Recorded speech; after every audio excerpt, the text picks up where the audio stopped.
Thank you. Hello and good morning. I'm Derek Rice. I'm a software engineer at HP Vertica, and I lead up the distributed infrastructure team. I'm going to be talking to you today about the data networking layer in HP Vertica. And I'm going to do that by telling you a bit of a story. One caveat to this story is it's not quite a fairy tale, right? I'd love to stand up here and tell you all about how Vertica is unique.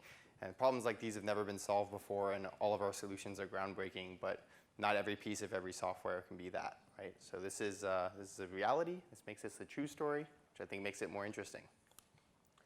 So it's a story about building a distributed database from scratch and knowing that we need to ship data around the network in order to accomplish query execution, and the engineering challenge associated with that.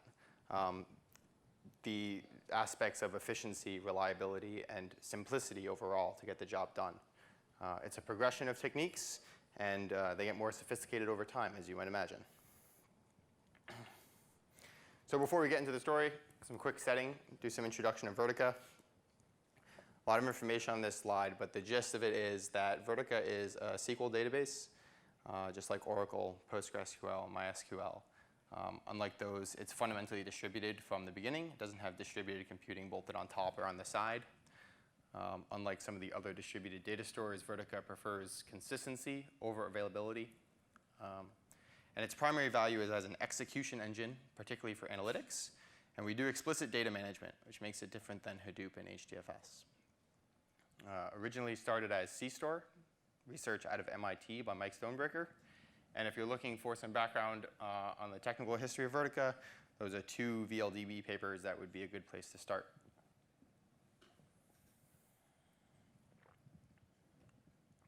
So here's a cluster. In this case, I've got a 5-node example. Your data is distributed throughout.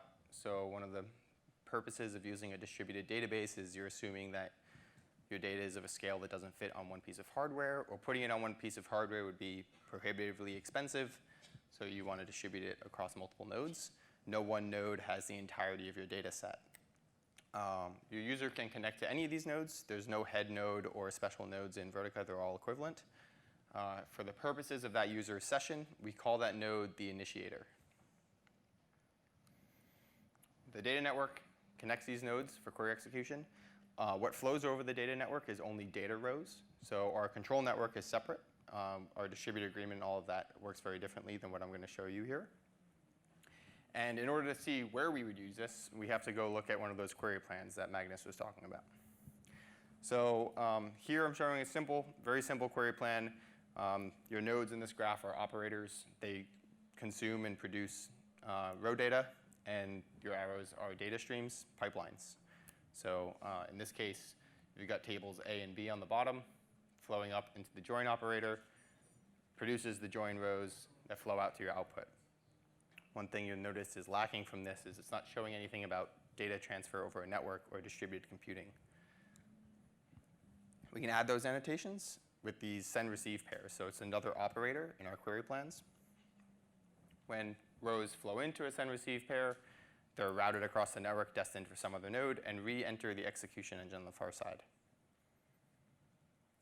The top send-receive pair is responsible for taking the results of your join and sending it back to the initiator so that it can be sent along to the client.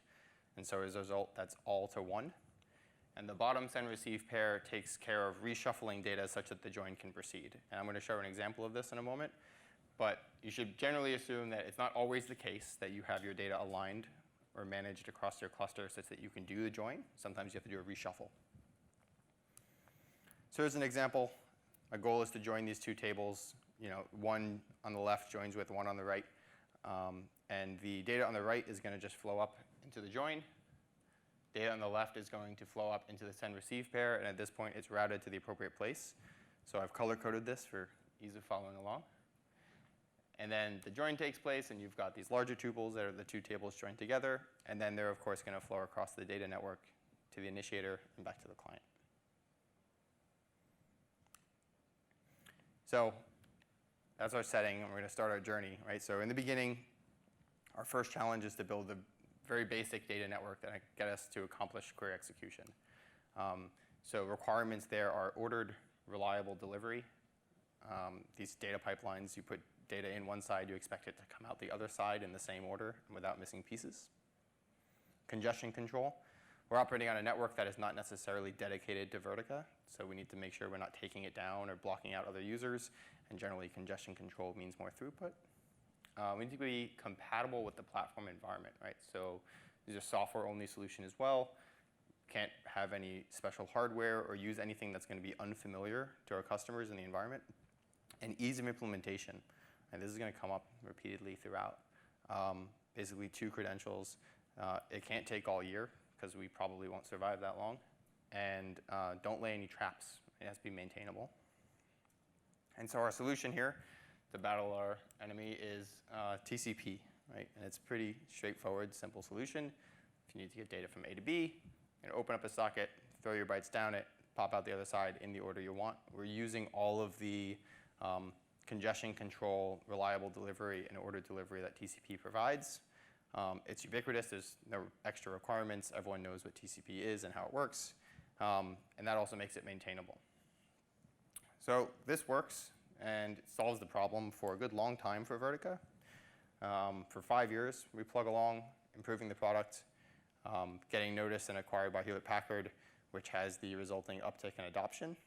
We get more customers, larger deployments, and we move from the comfortable zone of 15 nodes handling tens of terabytes of data to things like 45 nodes using hundreds of terabytes of data. In retrospect, 45 nodes now is very comfortable. 45 nodes then, a little shaky. Gets interesting. And there's nothing particularly special about the number 45, by the way. So the other thing that's going on is queries are getting more complex. So I showed you this simple query plan, 2 send-receive pairs. Sometimes we get query plans output from our engine that have 62 of them.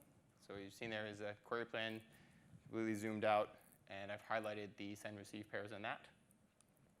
And then customers also want more value out of Vertica, so they're going to be pushing for more concurrent queries. So maybe 10 of those. If you run the numbers, 10 queries, 62 send-receive pairs, 45 nodes. The resulting number of outbound connections for a single node at that state is somewhere around 28,000. One of the implementation artifacts of TCP is if you make an outbound connection, you need a unique port number. And the unique port number in Linux is called the ephemeral port range, and by default, it's about 28,000. So our first scaling challenge approaches, right? So the things that are going on here, we're exhausting our ephemeral port range. With that many streams going in and out of a single node, you need to tune your kernel buffers for TCP to really high values that are taking system resources away. And the total number of active streams across the entire network is making a lot of intermediate hardware cranky, right? So we have the opportunity at Vertica to unearth some interesting operating system and network hardware bugs. And typically show up as P0, high priority urgent issues that we're working on, and then eventually some vendors like, oh, you found a bug. Thanks. So we're adding to the requirements here, same requirements as before, but we're adding one more, which is don't abuse the network stack, which seems straightforward, but we didn't know we were doing it until now. We still like all of our old requirements, so it seems to make sense to reuse what we've got and try to keep using TCP, just get some reuse out of our individual connections. So our solution there is multiplexing. Pretty straightforward as well. The idea of multiplexing, for those who aren't aware, is you have a single physical connection and you're going to put multiple logical streams over it. So you just identify which bytes go to which stream, they come out the other side, and you demultiplex them out to the appropriate application level streams. We're still getting all of our benefits from TCP. This is a well understood pattern. It's maintainable. And it makes sense from a scaling perspective. If we know that at any point in time we need to send data from node A to node B for any A and B, then let's just have one connection from any node A to B. It does come with some challenges, which are avoiding head-of-line blocking. So this is the case where if you have multiple consumers pulling off a multiplex stream, if one of those is slow, you may be blocking the other streams from making progress. So you want to make sure to pull things off as quickly as possible so they get out of the way. And then deadlock is kind of an extension of that, where if a consumer stops, you can't allow that consumer's data to fill up the buffer for that multiplex stream because other streams won't be able to get in at all. And in a distributed system, it's really easy to have that in one scenario, cascade in a cycle to the entire cluster, and then no one makes any progress. So this works for us really well for a good long while, for about 2 years. So the numbers are getting a little smaller, which makes the end of the story interesting. At that point, so we're going from these 45 node clusters that are going well to something like 180, which is approximately awesome. And at this point, things are going really well, and we're setting some records. Right, we're storing like more than 2 petabytes of data across the cluster. We're ingesting 25 terabytes an hour into it. So we're really proud of that. But we are victims of our own success in this case, right? Because now we've provided something of immense value to a customer, and they just want to use it more. And so we're analyzing all of the workload that's going to this cluster and figuring out, like, where can we get some cost savings? And it looks like the small queries, the ones that are simple, are actually taking more resources than we anticipate. So if we look at a simple query with this one single send-receive pair, I've chopped off the top for simplicity. I mentioned that this is a data reshuffle, potentially an all-to-all send. In this case, it means a fully connected graph with 180 targets, if you're talking about the 180 node cluster. We can actually reduce that, but, well, right, so we want to reduce that to get down to a fewer number of total streams. And we can do so by breaking this into 2 hops. So if you allow yourself to take 2 hops over the network, you can have less total streams, in this case going from n to square root of n times 2. And the way that works is you take your first hop in your local group, and then your second hop across. So the difference between the connectedness is apparent there. For 180 nodes, we're going from 180 streams to 28, which is 5 times fewer. So this definitely meets our requirement of having a lower number of total streams and a lower amount of resource requirements for small queries. So our hero here is the routed data network, which has a bunch of interesting talents that I'm going to go through. In order to use this 2-hop strategy, our first challenge is we need to define a topology. And so you're scratching your head and you're thinking, this is going to be a challenge. We have to have this whole concept added to Vertica, except we don't, because we already have it. Right? We have this concept in Vertica called fault groups. So to explain fault groups, I'll use an example.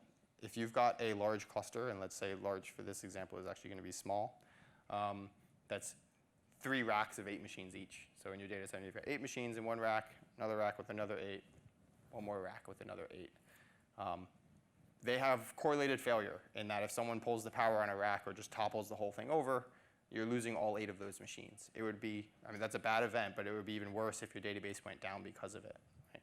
So if you're careful about how you do your data replication, you can stay up despite the correlated failure event of the whole rack going down.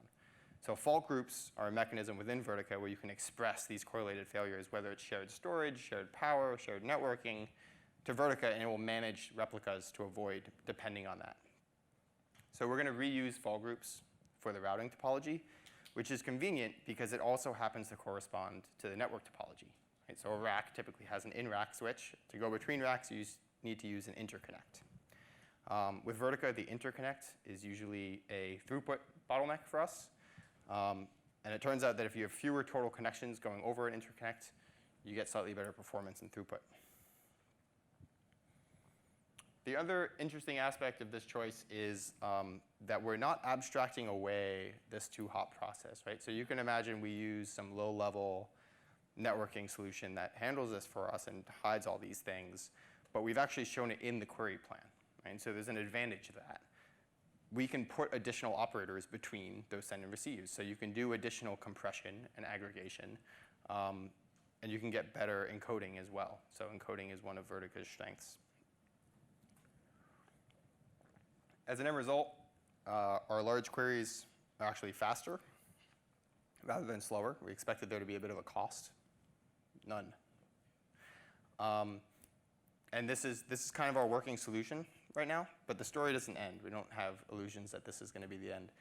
We're ready and waiting for the next challenge. And we know that for sure we're going to be pushing up in the number of nodes, probably into the thousands. Right? So that is going to be an interesting thing. We'll see what that looks like.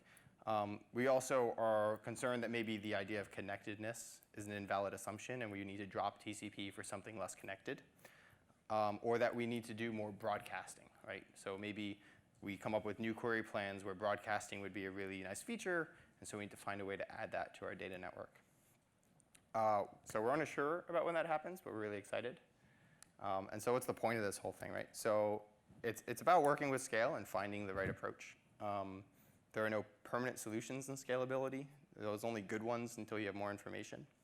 And scalable engineering is first practical, right?